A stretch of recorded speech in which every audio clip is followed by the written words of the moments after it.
ایک بار اورنگزیب عالمگیر رحمۃ اللہ تعالی علیہ سلطان الہند خواجہ غریب نواز رحمۃ اللہ تعالی علیہ کے مزار پر انوار پر حاضر ہوئے۔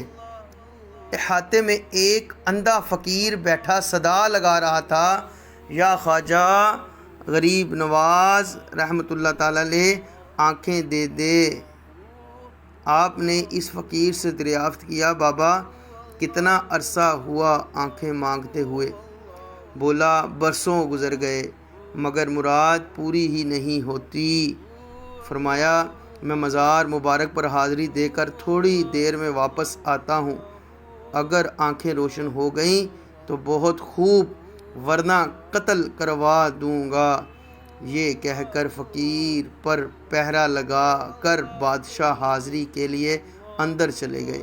ادھر فقیر پر گریہ طاری تھا اور رو رو کر فریاد کر رہا تھا، یا خواجہ رحمۃ اللہ تعالی علیہ، پہلے صرف آنکھوں کا مسئلہ تھا، اب تو جان پر بن گئی ہے۔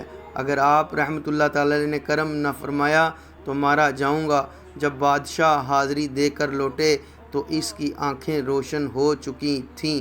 بادشاہ نے مسکرا کر فرمایا، کیا تم اب تک بے دلی اور بے توجہی سے مانگ رہے تھے، اور اب جان کے خوف سے تم نے دل کی تڑپ کے ساتھ سوال کیا، تو تمہاری مراد پوری ہو گئی۔ خواجہ ہند وہ دربار ہے اعلیٰ تیرا، کبھی محروم نہیں مانگنے والا تیرا۔ کیا بات ہے میرے خواجہ غریب نواز کی۔ رسالہ خوفناک جادوگر، مکتبۃ المدینہ۔